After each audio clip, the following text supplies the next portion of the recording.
Hey everyone, it's Levi with Henley's Happy Trails. We recently, as most of you know, published our book, our first book that we wrote together, Seasonal Work Camping for a Living, How We Did It. And we've gotten several emails, and several people have asked us how we got our book published on Amazon. So we decided to make a video detailing the full process as to how we got our book up on Amazon. It's available as a Kindle as well as paperback, and let's go through the process of how we did it. As you can see, I have the first step to getting a book published, obviously, is writing the book. You can use any program that you want. That's a word processing program, and obviously, Microsoft Word is popular. We actually wrote this on Google Docs. Then we saved it as a Microsoft Word document, or you can see up here a docx format. But anyway, you can write it in any text editor that you want. But essentially, get your book written, save it as a file.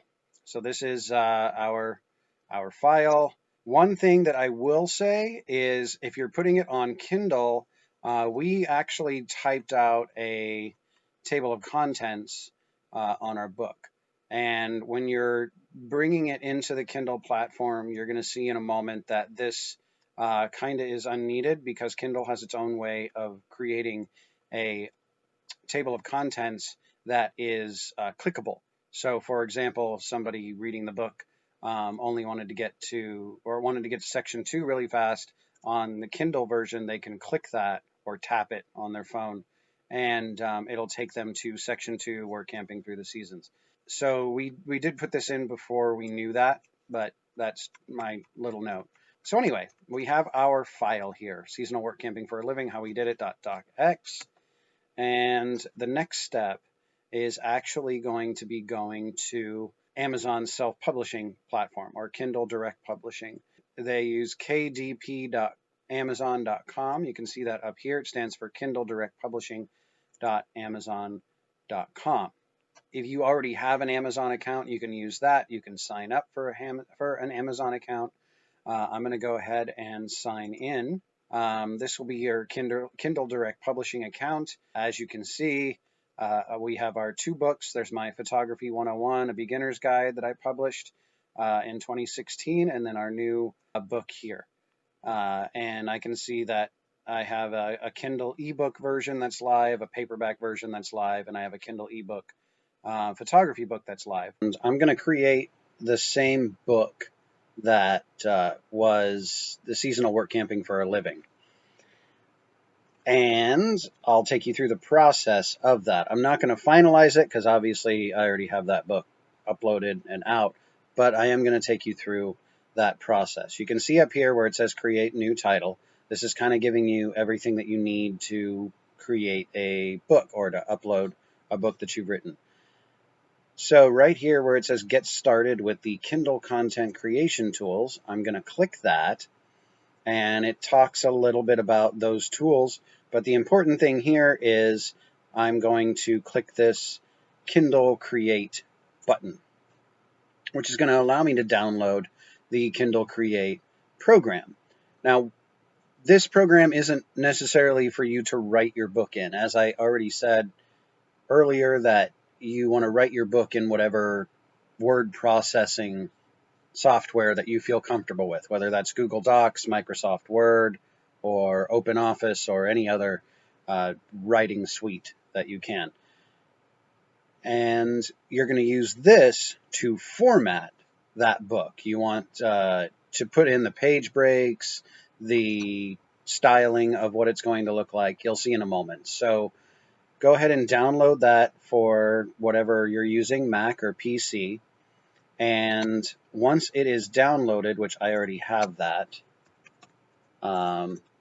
program in here, so I'm going to start that program up. But you'll download it, install it, and it's going to bring you to this window here. So we're going to go with a new project from File, and it'll ask you what you are uploading. In this case, it's narrative or nonfiction or novel, or it's that category. And it's going to ask you to upload a file. So I already had here in documents, we've got the seasonal work camping for a living, how we did it. I'm going to open that up. And now it's going to import that document. It's going to read it and kind of try to split up where it thinks I want things. I'm not going to go through the entire formatting of this. I'm just going to give you a quick overview of how the program works, because formatting it can take hours and hours to do how you want it. I think it probably took us about a day to get it really formatted how we wanted it.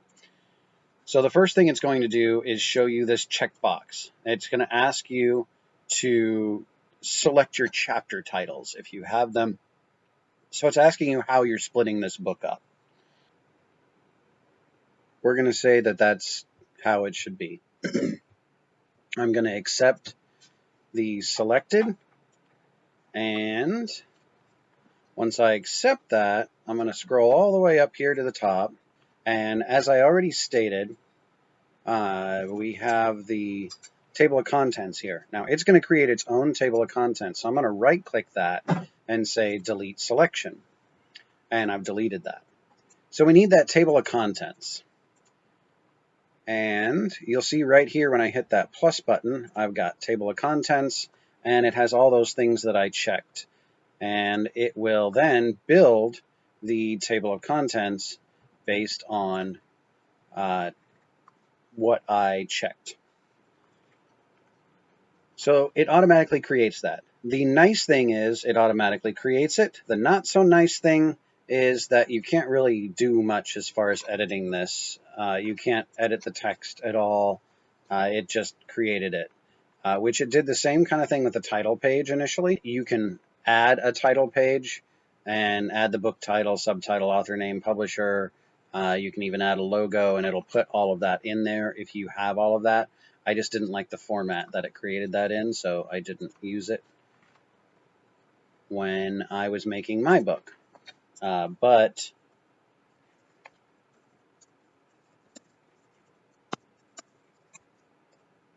to give you an idea of what that looks like, the book title, subtitle, by I don't have a logo, so create the page. So it basically is a basic book title. The only downside is you can't edit that or anything. You can only edit the information that's on the page. So I didn't care for that. But you can see how this is off to the side, seasonal work camping for a living, how we did it, and it's kind of trails off sideways there. If I want all of that in the center, I can choose center. So what I did was selected it. You go to formatting, and you can check whether a text is bold, italics. You have some advanced options here, and I just chose center. So you have some basic word processing elements that you can use. And here's the thing. Notice how this is large right here, this acknowledgements. If you set, this is we'll call it a chapter, it's set for a chapter title. So each and every chapter title, introduction, an idea turned into reality, all those are going to be the same font.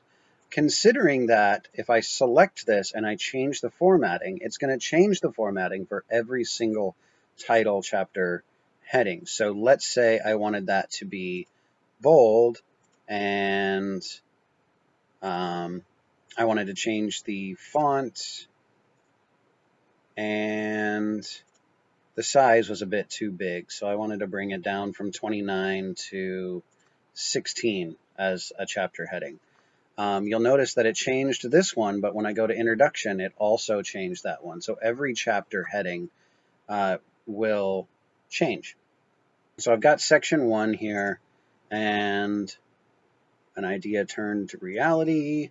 Work camping means exactly what it says. when I was going through this and I was checking these, I realized that this work camping means exactly what it says, and an idea turned into reality are kind of part of the same thing. So I can take this and convert it to, or actually merge with previous section, because it's all part of the idea turned into reality. You'll notice that once I merged this, it's actually right here where that heading was that says work camping means exactly what it says. Now, I didn't want that to be a chapter. However, I can stylize that to separate it as a different section of that chapter. I can make it bold, I can make it italic, I can do both, just to show that that's a different part of that chapter. And how we got our first work camping jobs. That's another chapter. So now we got section 2. And so basically, you're going to go down through your entire document and do this. So then I would go through spring and summer work. Campgrounds belongs in spring and summer work. So once again, I can merge that with the previous section.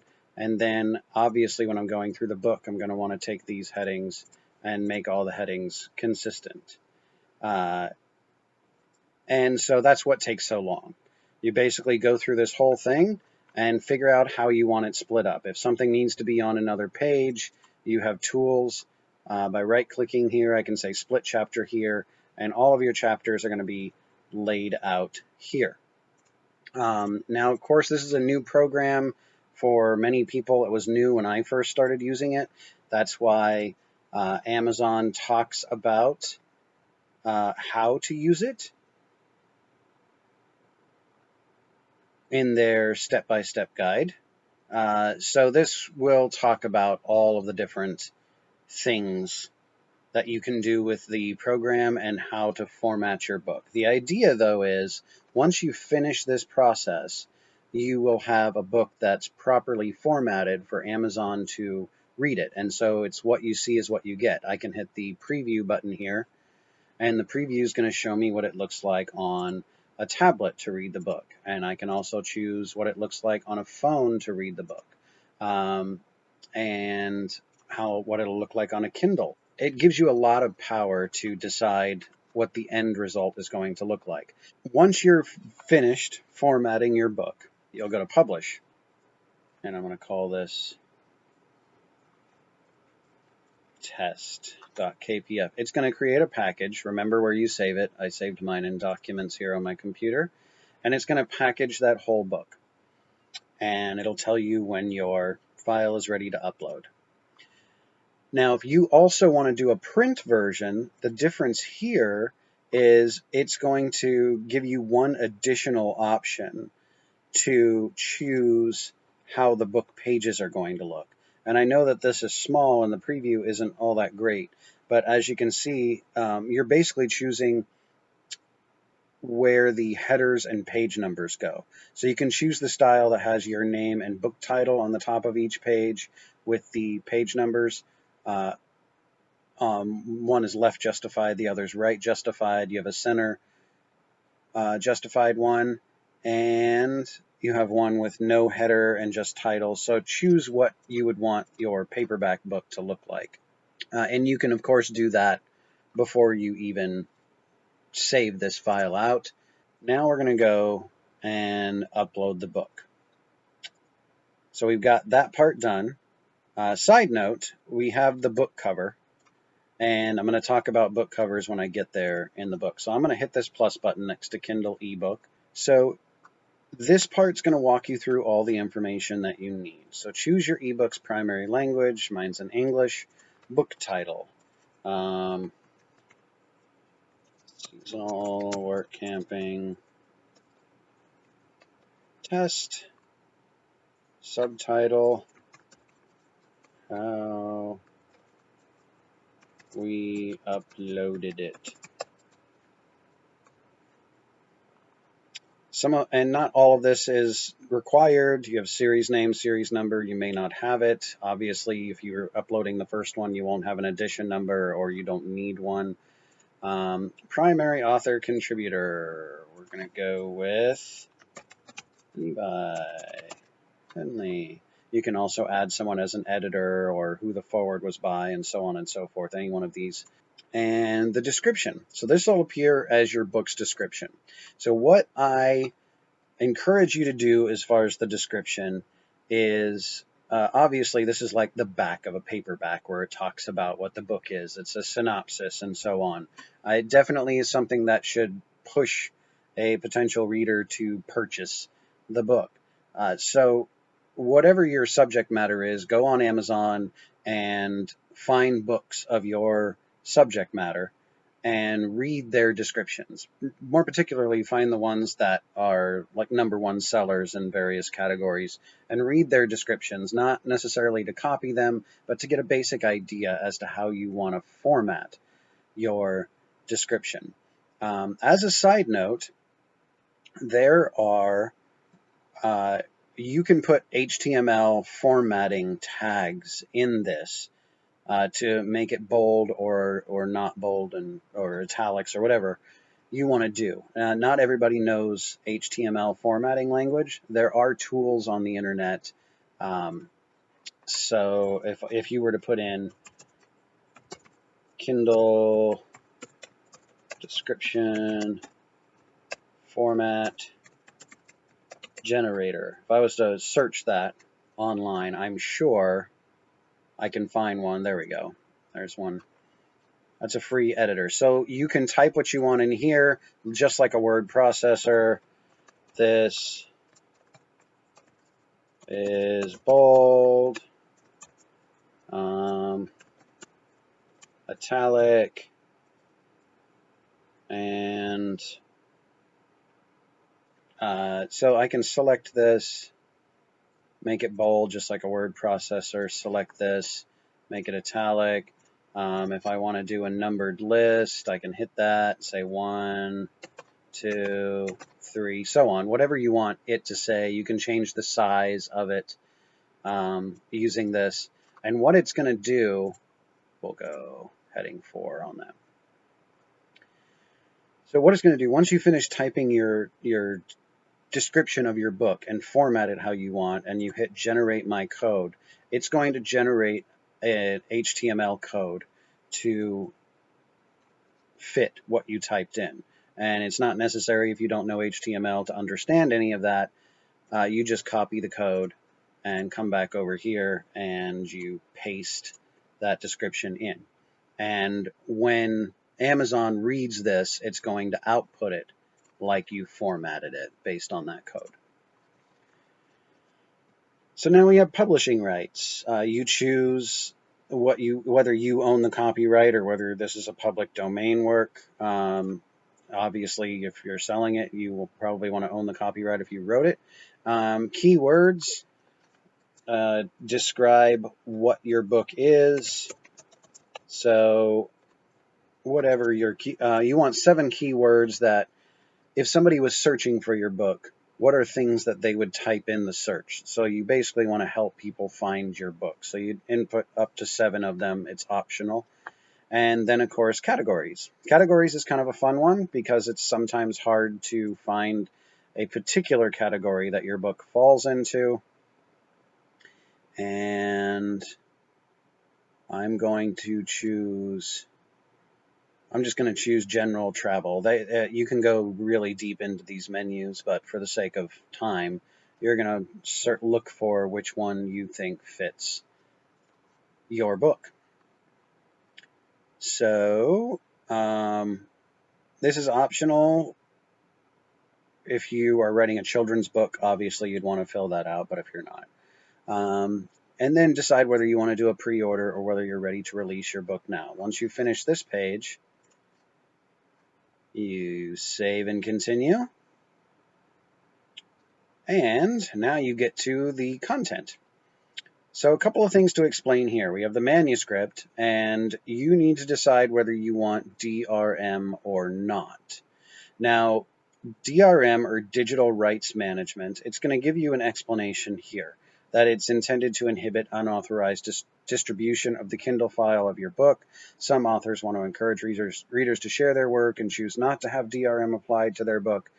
If you choose DRM, they'll still be able to lend the book. So basically, this controls if somebody gets your book on Amazon, the DRM theoretically prevents people from sharing your book that they bought with other people. But more importantly, it will prevent them from sharing it to their own digital devices sometimes. For example, if a husband and wife got your book and uh, the wife purchased the book and she has it on her phone, if her husband also wanted it on his phone in his own account or his own Kindle account, they couldn't both have that at the same time. She would have to lend it to him, and it's a complicated process. Ultimately, DRM is an excellent idea. Uh, the only problem is DRM is also very easily broken. Anybody who wants to steal your book for any reason, there's plenty of tools on the internet that can easily strip an ebook of DRM. And some people choose to use it, and they feel that it adds some extra security and protects them in some way. I did not, because just as I described with the husband and wife, I don't want to punish my readers for my fear that somebody might steal my book. I'm kind of hoping that most people that are interested in a work camping book are probably honest people who aren't interested in pirating all kinds of ebooks. So I did not choose it. It's ultimately up to you. You can do some further research into it to see if that's something that you want. And now we've gotten to the point where we upload the manuscript. When I click that button, I've got to look for that file. And I think I called it, there we go, test. Open that up, and it's going to upload that manuscript that it created. And that sometimes can take a while. Obviously, Amazon's doing all kinds of stuff in the background, and it'll go to processing your file. Now we get to the cover. If you have some Photoshop knowledge or some photo manipulation, if you have a background that you can create a picture for the cover, you can use that. That's what we did. I went into a graphics editing program, created the cover from scratch, and you can upload that as a JPEG. You also can use Amazon to create a cover. They have an online cover creator. They walk you through step by step. Choose your design, style, and edit, and then preview. So you can use images from your computer. They also do have an image gallery to use. So I'm going to search for nothing under RV. How about camping? 2 results. This one looks good. So we're going to use this image for this example. And then now we have some designs that they're going to come out with us. So I like this one. And once you get there, you can edit the title for whatever you want. You can basically adjust how the whole page looks. So I can move the picture to a specific area that I want, and so on and so forth. Anyhow, once you're done with messing around with the book cover and you get something that you think you like, obviously you can choose different fonts, and you can adjust the layout to being whichever direction you want, so on and so forth. Now I'm going to save this and submit it, which that should automatically take me back to where I was. At this point, you can launch the online previewer, which it's going to compile your book and show you basically what it's going to look online or look like to a Kindle. So there we are on and this does show, this is a tablet. You can once again, just like the other one, do a phone as well as a Kindle e-reader, which is that obviously is the black and white Kindle e-reader. So we'll go back to tablet. And it is important through each of these steps, even though it does take some time, to go through each and every page to make sure that all of the changes that you made, everything looks formatted the way you want it to be formatted. And of course, if something is off, or you do have to go back into the Kindle program here and fix the issue, resave it, re-upload it, and look at it again. So this process can take a little bit of time. So once this is accepted, though, you can go back to book details up here in the left-hand corner, and the ebooks are not required to have ISBNs. An ISBN is, of course, a number that's specific to your book. It's well, there we go. It's an international standard book number. You can publish your book without one, but you can also go to a company that sells ISBNs and buy an ISBN for your book. I don't know why that would be necessary for you to do. If you previously had published a book elsewhere and you had an ISBN for it, you could put that in here. And obviously, you are the publisher if you want to put that in there. This is actually self-publishing. So the next page, once you get all of that complete, is the pricing. So once again, just like the DRM, I have a little bit of things to say about the KDP Select enrollment. So the KDP Select program is intended, as Amazon says, to reach more readers, possibly earn more money. And you can click this to learn more about it, according to what Amazon says. Once again, I do recommend that you go outside Amazon. There's several articles about the Kindle Select program in deciding whether you want to be part of it or not. But basically, if you check to enroll your book in the KDP Select program, you're basically saying that Amazon has exclusive digital rights to sell your book for at least 90 days. And so that means if let's say you have a blog and you want to sell that book on Amazon Kindle, but you also want to sell a PDF version directly from your blog. In the Kindle Select program, you cannot do that. You are saying that Kindle is the only digital place that will sell your ebook for 90 days. Once you sign up for it, you can opt out of the automatic enrollment, and then after the 90-day period, you can then sell your digital book elsewhere. But in return for being exclusive to Amazon, you get access to some discount programs, or basically some advertising programs that Kindle has, such as offering your book for free for X amount of days. I believe the maximum is 5 days out of a 90-day enrollment period. And that allows you to, go on Facebook and say, hey, this book is free. The objective is all these people that are reading your book for free will hopefully, and especially if you ask them, leave your book reviews. And the more reviews you have, and of course, the more people who have read it, the higher it will rank in searches. So potentially you get your book out there. So in my opinion, if you don't have a huge reader base already that read your blog or what have you, or you're just starting out, the KDP Select program is a pretty good idea.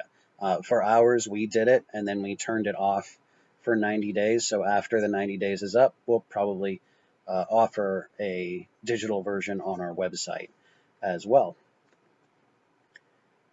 So that's my thing on the KDP Select enrollment program. Next is the territories. I usually say all territories worldwide. I honestly don't expect anyone from Japan to be reading a work camping book from somebody in the United States, but, why not offer it? The next is choosing your royalty and pricing. Now, there's two programs, and there's a difference between the two. So the question is, why would you select a royalty plan that's 35% when you can get 70%? The big difference is what they charge you per megabyte. if you have, say, for example, my photography book has a lot of photos in it, and it is much bigger than the 0.24 megabytes than our work camping book is. And so at the 35% or the 70% rate, they charge you for how big the file is, which is what the delivery cost is. For example, if I offer this book at $5, it'll give you both of them here. So at the 35% rate, there's the $0 delivery charge. So for my photography book, for example, or if you have a very large book that has a very large file, this delivery charge can get in the way of profits. So by choosing the lower royalty rate, you theoretically could end up saving more money depending upon how big your book is. If your book is just text and it's only going to end up being about 100 and something pages, most likely you're going to want to choose the 70% royalty. So the next thing is book lending. So if you have 70% option, you must allow for the book to be lended, which means that people with Kindle accounts can send the book or lend it to other people that also have a Kindle account for X amount of days or something. And then it has the terms and conditions. If you want to read those, you can. Obviously, at this point, once you hit publish your Kindle ebook, you're entering into an agreement with Amazon, depending upon what things you chose to sell your book. And I'm not going to do that because that's the final button to uploading your book, and I've already uploaded this one. So we're going to go back to the bookshelf. Once you finish the book, this will turn from draft to something that says that basically it's waiting to be approved. And eventually, usually within a day or two on Kindle ebooks, you'll get this thing that says live. And once it's live, you'll be able to go on Amazon and search for your book. Now, let's go with the paperback option here. Actually, I'll go back, and I'm going to go create paperback over here. And all of that information that I put in previously will already be in here and populated. And does it contain images inappropriate for children under 18 years of age? I hope not. And so turning it into a paperback is much easier once you've already uploaded a Kindle. Now this talks about the ISBN. If you are uploading, you can assign a free Kindle ISBN or use your own ISBN, and it'll automatically assign that. I just used Kindle's ISBN for this. If you are planning on taking your paperback book and distributing it to Barnes and Nobles and things like that, obviously you're going to want to get an ISBN and not use Kindle's free one. Publication date is optional. You're live on Amazon. That's fine to leave that in there. And this is where you get to choose options of your book. What kind of paper you want. I chose the white paper. They have the cream. And I have a black and white interior. Obviously, if it's a color, if you have a lot of photos, you'll want a color interior. You can choose your trim size. Actually, the trim size is pretty much that option. And you can either choose glossy or matte finish on the paperback.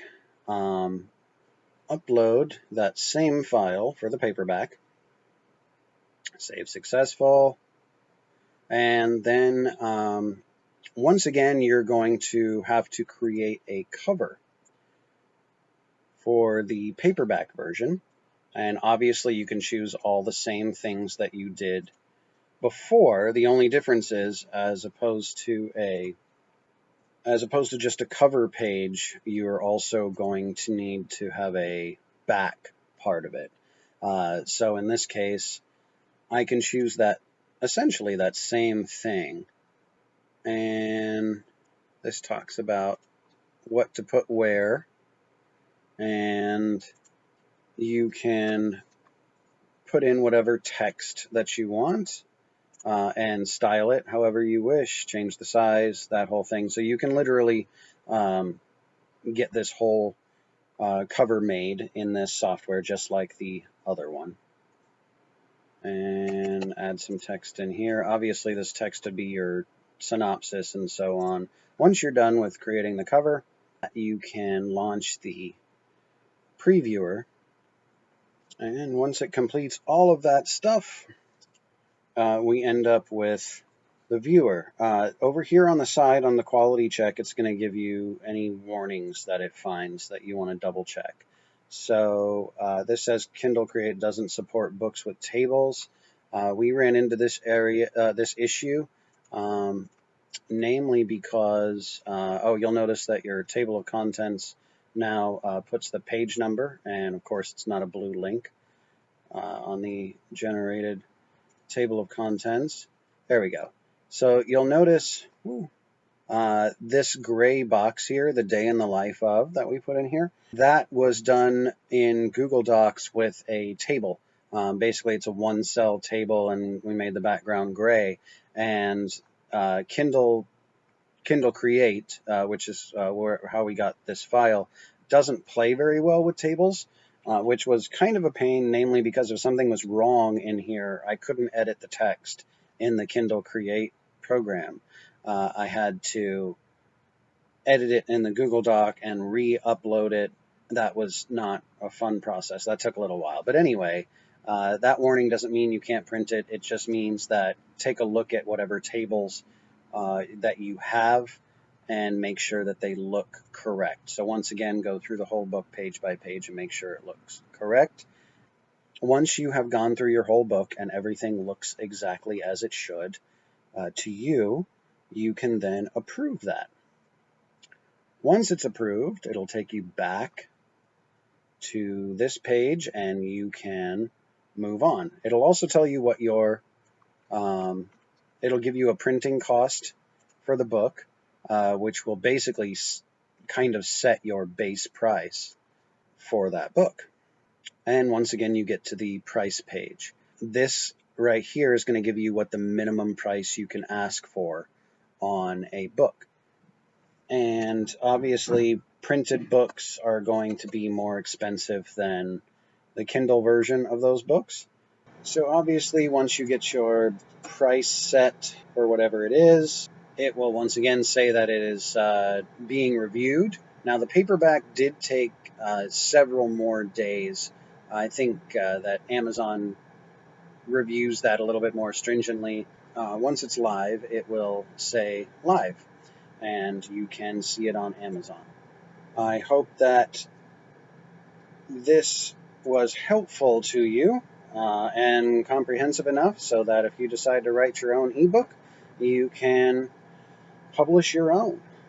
So if you've watched this video in its entirety, I'm sure it was not the most exciting thing in the world, but thanks for watching. Be sure to check out our book. We have two of them up, Photography 101, A Beginner's Guide, which I wrote, and Seasonal Work Camping for a Living, How We Did It. And that is all. Until we meet again, happy trails.